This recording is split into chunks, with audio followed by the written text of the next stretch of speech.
नमस्कार प्यारे विद्यार्थियों, गुड मॉर्निंग एवरीबॉडी स्टूडेंट्स। सभी प्यारे विद्यार्थियों को सुप्रभात, नमस्कार शेर और शेरनियों। कैसे हो आप? मैं आशा करता हूँ सब लोग अच्छे होंगे। इस लॉकडाउन में समय का सदुपयोग करते हुए सभी लोग अपनी पढ़ाई पर ज़रूर क्या दे रहे होंगे, ध्यान दे रहे होंगे। देखो प्यारे विद्यार्थियों, आज अपन जो बात करने वाले हैं, पिछले वीडियो में अपन ने जो बात की थी, चर्चा की थी, वो राजनीतिक विज्ञान के ब भाग में एक बहुत अच्छा ही पॉइंट है। पॉलिटिकल साइंस में लोकतंत्र के समक्ष चुनौतियाँ। अपनी जो डेमोक्रेसी है, उस डेमोक्रेसी के सामने क्या क्या चुनौतियाँ हैं, तो उन खतरों को अपन निपटारा करने चाह रहे थे। उनमें अपन ने एक बात की बात भी की थी, एक पॉइंट की उसकी बात की थी अपन ने प्यारे विद्यार्थियों, याद होगा, जातिवाद। इस पर अपन चर्चा कर चुके हैं, कास्टलिज्म पर अपन बात कर चुके हैं। अब अपन बात करेंगे वो सांप्रदायिकता की बात करेंगे, यानी COMMUNAL कम्युनलिज्म की बात करेंगे। इसमें यह ध्यान रखना है। और हम सांप्रदायिकता की चर्चा करने से पहले मैं आपको एक मोटिवेशन कोड बनाना चाहता हूँ प्यारे विद्यार्थियों। सफलता के क्या होते हैं? 4 स्टेप होते हैं, 4 सूत्र होते हैं प्यारे विद्यार्थियों। आपको उन चारों पॉइंटों को आपको क्या करना है? मनन करना, उसको व्यवहार में क्या लाना है? उपयोग में लाना है। देखो, सफलता का जो पहला सूत्र है वो आत्मविश्वास है। क्या है प्यारे विद्यार्थियों? आत्मविश्वास, सेल्फ कॉन्फिडेंस है आपका खुद का अपने ऊपर विश्वास है, बिलीव है, आत्मविश्वास है, तो आपकी सफलता का ये पहला कदम हो जाएगा। अगर किसी चीज के बारे में आपने ठान लिया, उसको मन में बना लिया, दृढ़ निश्चय कि मुझे ये करना है, इतने मार्क्स लाने हैं, दृढ़ निश्चय बना लिया, तो दृढ़ निश्चय का मतलब है आप जरूर उस पर क्या करेंगे? मार्क्स प्राप्त करेंगे। तीसरी है, उसके लिए फिर आपको करनी क्या पड़ेगी? लगातार आपको प्रयास करना पड़ेगा। लगातार मेहनत करते रहोगे प्यारे विद्यार्थियों, तो सफलता आपके कदमों पे रहेगी। अब उनमें बना क्या रहना चाहिए? हमें किसी और की बातों को गौर नहीं करना है। कहने का मतलब सफलता का चौथा जो कदम है वो है नकारात्मक लोगों से क्या रहना? दूर रहना।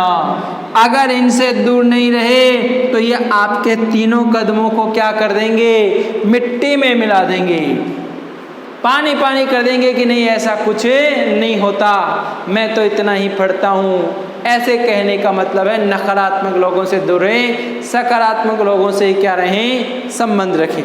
तो ये सफलता के 4 कदम है प्यारे विद्यार्थियों, जिसमें सफलता के 4 कदमों में पहला है आपका आत्मविश्वास, दूसरा है दृढ़ निश्चय, तीसरा है लगातार मेहनत, और चौथा है नकारात्मक लोगों से क्या रहना? दूर रहना। अब प्यारे विद्यार्थियों, मैं बात करना चाहता हूँ अपन ने लोकतंत्र के समक्ष चुनौतियों वाला पॉइंट पढ़ा, उसमें अपन ने जातिवाद पढ़ चुके हैं। आज अपना टॉपिक है वो है सांप्रदायिकता। तो सांप्रदायिकता होती क्या है? बेसिकली मैं बात बता दूं कि अपने संप्रदाय को क्या देना? अधिक महत्व देना। सांप्रदायिकता कहने का मतलब है अपने संप्रदाय को क्या देना? अपनी संस्कृति को क्या देना? महत्व देना। अपनी संस्कृति को क्या देना? महत्व देना। अपने धर्म को क्या देना? महत्व देना। और दूसरे धर्मों के लोगों को क्या देना? उस राष्ट्रीय संस्कृति को कम महत्व देना या न देना, ये क्या कहलाता है? सांप्रदायिकता कहलाता है। सांप्रदायिकता का उदय आज का नहीं है प्यारे विद्यार्थियों, ये सांप्रदायिकता शुरू से चली आ रही है, यानी बहुत पहले से, शुरुआत से चली आ रही है। मैं अगर ब्रिटिश काल की बात करूं, ब्रिटिश काल में भी इसका प्रभाव देखने को मिलता है। 1905 में, अक्टूबर 1905 में जब किसका विभाजन हुआ था? बंगाल का क्या हुआ था? विभाजन हुआ था। तो सांप्रदायिकता देखने को मिली थी, क्योंकि बंगाल का विभाजन सांप्रदायिकता को लेकर ही या सांप्रदायिकता के आधार पर हुआ था। फिर मैं बात करूं, एक मुस्लिम लीग की स्थापना हुई थी तो प्यारे विद्यार्थियों 1906 में किसकी स्थापना? मुस्लिम लीग की स्थापना मुसलमानों के हितों की रक्षा के लिए हुई थी। और प्यारे विद्यार्थियों पाकिस्तान शब्द का प्रयोग या पाकिस्तान की मांग भी किस पे? सांप्रदायिकता को लेकर हुई थी। 1940 में मोहम्मद अली जिन्ना ने क्या की थी? सांप्रदायिकता की क्या की थी? मांग की थी, यानी पाकिस्तान की मांग की। और 1947 में अगस्त 1947 में क्या हुआ? विभाजन हुआ। वो विभाजन भी किस आधार पर हुआ था प्यारे विद्यार्थियों? वो सांप्रदायिकता के आधार पर ही क्या हुआ था? भारत का विभाजन हुआ था। भारत के टुकड़े टुकड़े हुए थे, यानी बात करूं तो सांप्रदायिकता के आधार पर ही चला आ रहा है। तो कहने का मतलब है यहाँ पर सांप्रदायिकता की समस्या आज की नहीं है, पहले से शुरुआत से चलू आ रही है। तो सांप्रदायिकता का अर्थ आपको, मीनिंग आपको ध्यान रखना है। सांप्रदायिकता की शुरुआत कैसे हुई वो भी आपको ध्यान रखना है।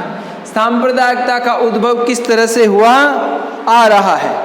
अब मैं बात करता हूँ सांप्रदायिकता का जो समस्या है वो कैसी बनी है, समस्या के क्या कारण है कि सांप्रदायिकता की समस्या हम समय समय पर अपन को देखने को मिली है।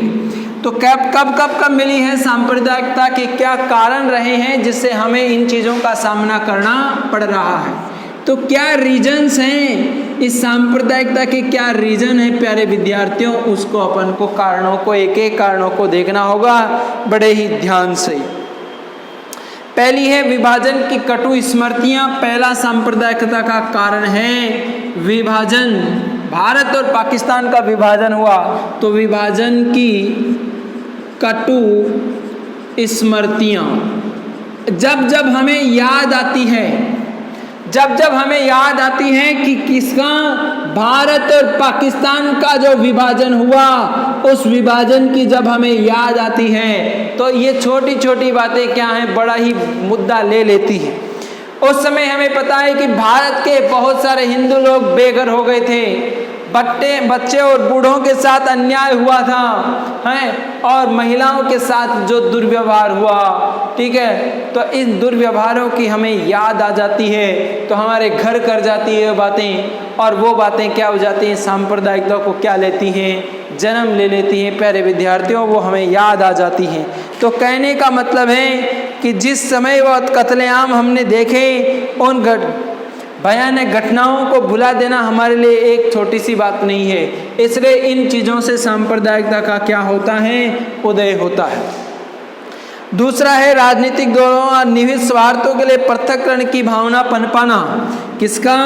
राजनीतिक दलों द्वारा किसकी भावना? पृथक्करण की भावना पनपाना। ये जो राजनीतिक दल हैं प्यारे विद्यार्थियों, वो अपने स्वार्थों के लिए पृथक्करण की भावना को क्या देते हैं? जन्म देते हैं। अलग अलग संगठन बना देते हैं प्यारे विद्यार्थियों, जैसे जमायत इस्लाम, ऑल इंडिया मजलिस मोहब्बत मुस्लिमीन, ऑल इंडिया मुस्लिम लीग, विद्यार्थी संगठन SIMI। तो ऐसी जो संगठन बने हुए हैं प्यारे विद्यार्थियों, वो छोटे छोटे संगठन कौन बनाता है? ये राजनीतिक दल ही उसको पैसा देकर बनाते हैं, ठीक है। एक बात करूं, मुसलमानों का आर्थिक और शैक्षिक दृष्टिकोण से क्या होना? पिछड़ा होना। मुसलमानों का शैक्षिक व आर्थिक पिछड़ापन। कहने का तात्पर्य प्यारे विद्यार्थियों, मुसलमानों का आर्थिक और शैक्षिक दृष्टिकोण से बैकवर्ड होना, पिछड़ा होना, ये हमें क्या दिखाई देता है? उन लोगों में सांप्रदायिकता की भावना को जन्म दे देता है प्यारे विद्यार्थियों। जब उनका पिछड़ापन होना, ब्रिटिश शासनकाल से उनके उद्योग धंधे चौपट हो गए और उन्हें ऐसे लगता है कि हिंदुस्तान में हमारा कोई मतलब नहीं है, वो लोकतांत्रिक मूल्यों में विश्वास नहीं रखते, उनको शिक्षा नहीं मिली तो वो जल्दी भड़क जाते हैं, वो सोच नहीं पाते, समझ नहीं पाते और आर्थिक स्थितियों के लिए यानी आर्थिक मजबूरियों के लिए वो क्या कर देते हैं, सांप्रदायिकता की भावना को भड़का देते हैं। और पाकिस्तान का प्रचार प्रसार भी क्या है जो होता है, चौथा पॉइंट वो षड्यंत्र है। पाकिस्तान का प्रचार प्रसार एवं षड्यंत्र होना। देखो प्यारे विद्यार्थियों, भारत में पाकिस्तान के कुछ लोग क्या कर देते हैं, इतना गलत प्रचार प्रसार कर देते हैं और एक षड्यंत्र रच देते हैं जो मुठभेड़ में क्या हो जाता है, हिंदू मुसलमान में भड़काऊ भाषण दिए जाते हैं और दोनों को युद्ध के लिए या लड़ाई झगड़ों के संघर्ष के लिए उकसा जाते हैं और फिर वहाँ से क्या हो जाते हैं, फरार हो जाते हैं। तो ये भी गलत बात है प्यारे विद्यार्थियों, जो सांप्रदायिकता को क्या दिया जाता है, जन्म दे देता है। एक है जिससे जैसे घटना हुई 1993 में बम्बई बम विस्फोट हुआ, वो इसी का काम है प्यारे विद्यार्थियों। आक्रमण में ये भी ध्यान रखना है। एक कारण है सरकार की उदासीनता,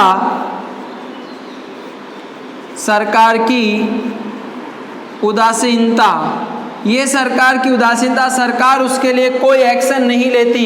तो सरकार की उदासीनता भी हमें क्या दिखाई देती है, सरकार की उदासीनता भी सांप्रदायिकता को क्या देती है, जन्म देती है, वो लापरवाही जन्म देती है। और इसी सांप्रदायिकता से बड़े बड़े दंगे हो जाते हैं और सरकार उदासीन रहती है। तो इसका मतलब है सांप्रदायिकता को उकसाने में सरकार की भी क्या रहती है, कहीं ना कहीं भूमिका रहती है। और दलीय राजनीति और गुटीय राजनीति में चुनावी राजनीति होती है, वो उसके लिए भी होती है। एक है दलीय व चुनावी राजनीति, यानी कहीं कहीं पर वोट प्राप्त करने के लिए, हिंदू और मुसलमानों में वोट प्राप्त करने के लिए, हिंदुओं के वोट प्राप्त करने के लिए कुछ लोग मुसलमानों से लड़ाई झगड़ा करवा देते हैं। तो दलों के लिए, अपने स्वार्थों की पूर्ति के लिए, वोटों की राजनीति के लिए कभी कभी क्या हो जाते हैं, सांप्रदायिक दंगे भड़क जाते हैं। तो यहाँ पर दलों की भूमिका में ज़्यादा से ज़्यादा प्रचार हो जाए, हमें राष्ट्रीयता मिल जाए, उसके लिए भी ये कार्य संपन्न करवाए जाते हैं। एक है तुष्टीकरण की नीति, भी आपको समझ में आ गई होगी। तुष्टीकरण की नीति यानी जो राजनेता होते हैं प्यारे विद्यार्थियों, वो सांप्रदायिकता के दंगों में, मसले में पड़ना ही नहीं चाहते। वो जनता को आपस में लड़ा देते हैं सांप्रदाय के नाम पर, लेकिन खुद उसमें क्या हो जाते हैं, इन्वॉल्व नहीं होते प्यारे विद्यार्थियों। ऐसी बातें हमको देखने को मिलती है। एक आपने पॉइंट देखा होगा, वोट बैंक की राजनीति। वोट बैंक की क्या होती है, राजनीति। इस वोट बैंक की राजनीति के लिए भी ये क्या किए जाते हैं, समस्या हो जाती है सांप्रदायिकता की। एक है विदेशी मुद्रा, विदेशी धन की मैं बात करूं प्यारे विद्यार्थियों, तो विदेशी जो राष्ट्र हैं वो हिंदुस्तान को यानी भारत को पिछड़ा करने के लिए, सांप्रदायिकता के दंगे फैलाने के लिए अन्य धर्म संप्रदाय के लोगों को क्या देते हैं, मुद्रा देते हैं, जिससे वो शिक्षा प्राप्त नहीं कर सकें बल्कि क्या प्राप्त कर सकें, हथियार प्राप्त कर सकें और फिर हथियारों का उपयोग कर सकें। तो इसका मतलब, कहने का मतलब है कि यहाँ विदेशी धन से कुछ मात्रा मिल जाती है, पैसे टके मिल जाते हैं धन, तो उससे हथियार खरीद कर सांप्रदायिकता को क्या मिलता है, बढ़ावा मिलता है। ये सारी चीज़ें दूसरे राष्ट्र सांप्रदायिकता के दंगे फैलाने में बड़ी महत्वपूर्ण भूमिका निभाती हैं। अब ये सारी समस्याएं प्यारे विद्यार्थियों सांप्रदायिकता के क्या कारण हैं, तो कारणों को एक एक को मैंने बताया आपको कि विभाजन की कटु स्मृतियाँ याद आ जाती हैं, वो सांप्रदायिक की समस्या का कारण बन जाती हैं। राजनीतिक दलों द्वारा पृथक्करण की भावना, अपने स्वार्थों के लिए पृथक से दल बनाने के लिए ऐसी भावनाएं पैदा की जाती हैं, अलग अलग संगठन बनाए दी जाती हैं। एक है मुसलमानों का शैक्षिक और आर्थिक पिछड़ापन भी क्या करता है, सांप्रदायिकता को क्या देता है, जन्म देता है। पाकिस्तान द्वारा पर गलत प्रचार प्रसार करना और षड्यंत्र रचना सांप्रदायिकता को उकसाने के लिए किया जाता है। सरकार की उदासीनता सांप्रदायिकता को बढ़ावा देती है। दलीय और चुनावी राजनीति के लिए सांप्रदायिकताएं बनी हुई है। तुष्टीकरण की नीति, ये भी सांप्रदायिकता कारण है। वोट बैंक की राजनीति और विदेशी धन, ये सभी चीज़ें प्यारे विद्यार्थियों सांप्रदायिकता की समस्या को क्या करते हैं, बढ़ावा देते हैं, उनको प्रचार प्रसार करते हैं। अब सांप्रदायिकता के दुष्परिणाम क्या हैं प्यारे विद्यार्थियों? सांप्रदायिकता के दुष्परिणाम क्या पड़ते हैं? तो दुष्परिणाम की मैं बात करूं, दुष्परिणामों की, कि सांप्रदायिकता के क्या दुष्परिणाम होते हैं। तो प्यारे विद्यार्थियों, सांप्रदायिकता के जो दुष्परिणाम होते हैं उन दुष्परिणामों में क्या दिखाई देता है अपन को, कि पहले एक एक पॉइंट की चर्चा करेंगे कि सांप्रदायिकता के दुष्परिणाम क्या पड़ते हैं जब सांप्रदायिकता फैल जाती है। तो सबसे पहले आपसी द्वेष की भावना पैदा हो जाती है। आपसी द्वेष, आपसी द्वेष दिखाई देता है प्यारे विद्यार्थियों। लड़ाई झगड़ा बहुत सारा दिखाई देता है, आपस में लोग लड़ाई झगड़ा करते हैं तो जिसमें बहुत सारे प्रकार की हानि अपन को देखने को मिलती है। तो ये सांप्रदायिकता ही क्या है? दुष्परिणाम है। आर्थिक हानि भी होती है प्यारे विद्यार्थियों। सांप्रदायिक से जिन जिन चीज़ों की नुकसान होता है, आर्थिक हानि भी होती है, तो बहुत सारा नुकसान भी आपसी लोगों को झेलना पड़ता है। आर्थिक के साथ साथ, आर्थिक हानि के साथ साथ जनहानि भी अपन को देखने को मिलती है प्यारे विद्यार्थियों। जनहानि कह सकते हैं या प्राण हानि भी कह सकते हैं। जन या प्राण हानि ये भी प्यारे विद्यार्थियों सांप्रदायिकता से दिखाई देती है। लोग आपस में मर्डर तक कर देते हैं, गला काट देते हैं, कत्लेआम कर देते हैं। सांप्रदायिकता भड़क जाती है तो धर्म के नाम पर बहुत सारी बातों पर अपन ने बहुत बार देखा भी है। तो आर्थिक नुकसान होता ही होता है, उसके साथ साथ जनहानि भी होती है। एक है राजनीतिक अस्थिरता भी बन जाती है। राजनीतिक अस्थिरता भी बन जाती हैं, जिसमें किसी पार्टी को स्थिरता नहीं रहती, वो भी अपनी राजनीति में क्या है, सबको अस्थिरता का आधार माना जाता है। यानी यहाँ पर सरकार स्थिर नहीं रह पाती, विकास कार्य संपन्न नहीं हो पाते, तो विकास कार्यों में भी बाधा आ जाती है। एक पॉइंट बनता है प्यारे, विकास कार्य में बाधा आती है। एक पॉइंट बनता है राष्ट्रीय एकता में बाधा आना।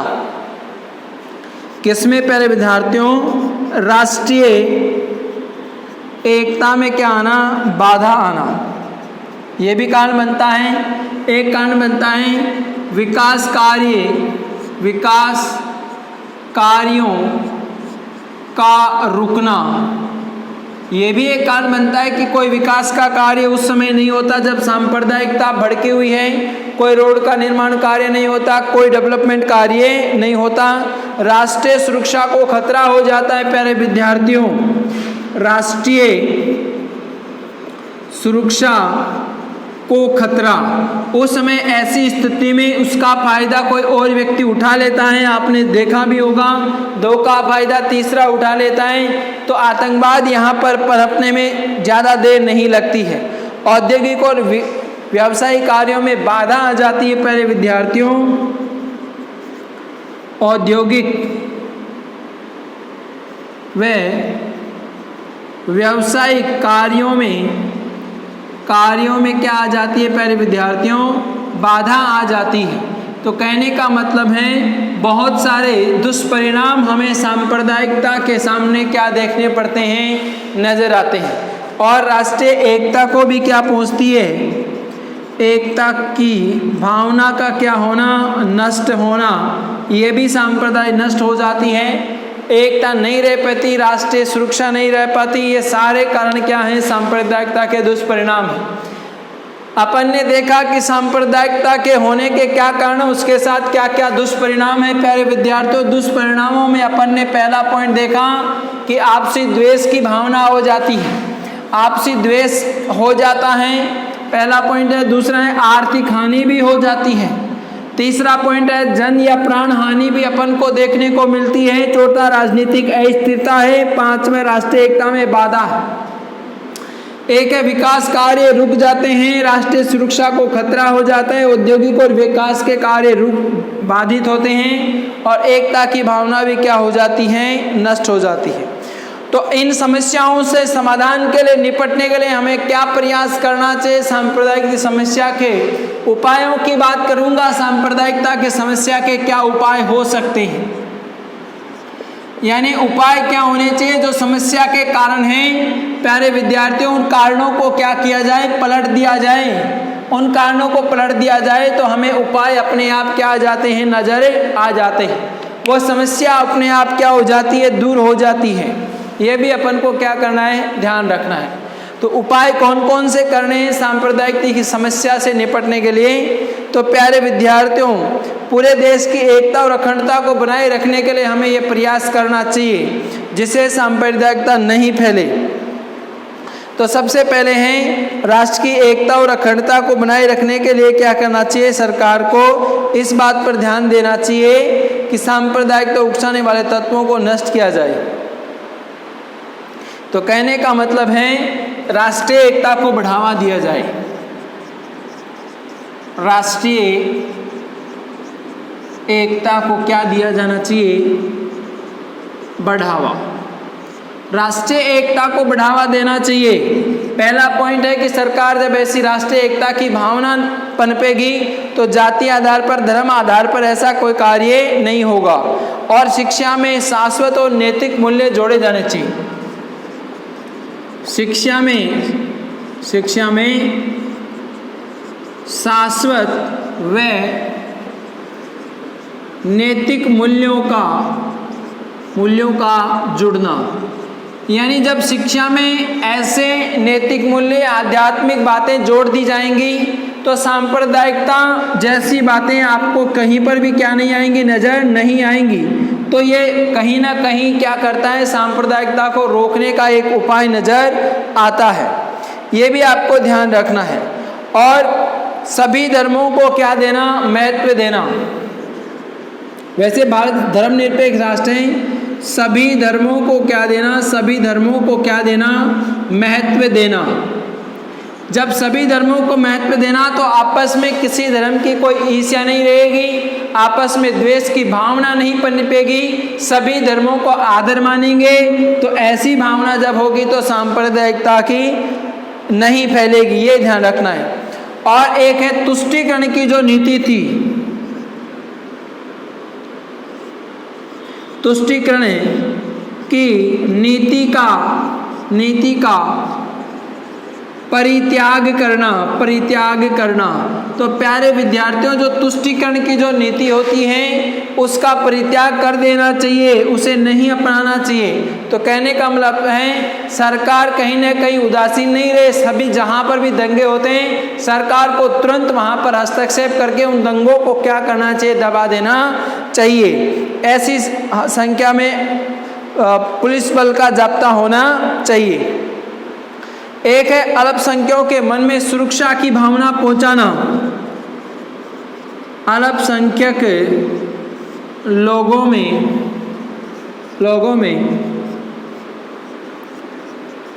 सुरक्षा की भावना पनपाना। कुछ लोगों के जो अल्पसंख्यक लोग हैं उनको ये डर रहता है कि हमारी सुरक्षा सरकार नहीं कर रही, इसलिए उनके मन में ये भावना पैदा होनी चाहिए कि सरकार उनके साथ है, सरकार उनकी क्या करेगी भाई, सुरक्षा करेगी। ये भी आपको ध्यान रखना है। एक है सबसे जो चुनावी राजनीति है, चुनावी राजनीति पर प्रतिबंध लगाना। चुनावी राजनीति को क्या रखना, दूर रखना। यानी सांप्रदायिकता यानी धर्म को हमेशा क्या रखना चाहिए, इस चीज को नहीं आना चाहिए, ये चीज हस्तक्षेप नहीं आनी चाहिए। दलगत राजनीति या चुनावी राजनीति, वोट बैंक की जो राजनीति है वो संप्रदाय को कहीं भड़काने वाली बातें नहीं होनी चाहिए। और समय समय पर जो सही मांगे हैं, सही मांगों का क्या करना, समर्थन करना। सही मांगों का समर्थन करना, यानी उचित मांगों को क्या देना, सही कार्य पर उचित मांगों को मान लेना, अनुचित मांगों को क्या देना, ठुकरा देना। ये भी क्या करता है, सांप्रदायिकता की बातों को सही बातें फैलाता है। तो कहने का मतलब है सांप्रदायिकता के रोकने के बहुत सारे उपाय नजर आते हैं। और सरकार अपनी भाषा नीति को भी क्या करनी चाहिए, सरकार को भाषा नीति का क्या करना, भाषा नीति सही करना यानी ठीक करना। कहने का मतलब है सरकार को ऐसा कोई कार्य या भड़काऊ भाषण नहीं देना चाहिए। ऐसे भाषण देते हैं तो उन पर रोक भी लगानी चाहिए। और शिक्षा को उदार बनाना है, शिक्षा को उदार बनाना ये सरकार का दायित्व है, जिसमें धर्म विशेष की शिक्षा नहीं दी जाए। उन चीज़ों को क्या दिया जाना चाहिए, बढ़ावा दिया जाना चाहिए। और सर्वधर्म समभाव को क्या दिया जाना चाहिए, सर्वधर्म समभाव को क्या दिया जाना चाहिए, बढ़ावा दिया जाना चाहिए। यानी सर्वधर्म समभाव वाली बातों को बल देना चाहिए। एक है धर्म के आधार पर राजनीतिक दलों का गठन नहीं होना चाहिए। धर्म के आधार पर राजनीतिक दलों का गठन न होना।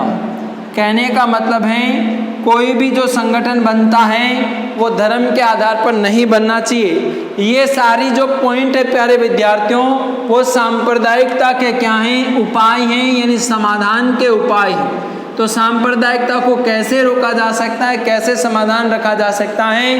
पहली बात है कि सांप्रदाय जिस चीज़ को एक बढ़ावा दे उसको नहीं दिया जाना चाहिए। राष्ट्रीय एकता को क्या देना चाहिए, बल देना चाहिए। राष्ट्रीय एकता की भावना को प्रभुत्वशाली रखना चाहिए। दूसरी है कि शिक्षा में शाश्वत और आध्यात्मिक नैतिक बातों का क्या होना चाहिए, अधिक जुड़ाव होना चाहिए।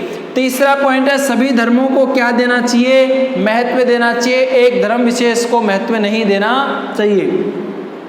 एक है तुष्टीकरण की नीति का क्या करना चाहिए, सरकार को परित्याग कर देना चाहिए। ये भी ध्यान रखना है अल्पसंख्यक लोग हैं उनके लोगों में इस राष्ट्रीय सुरक्षा की भावना को क्या होना चाहिए, बल मिलना चाहिए।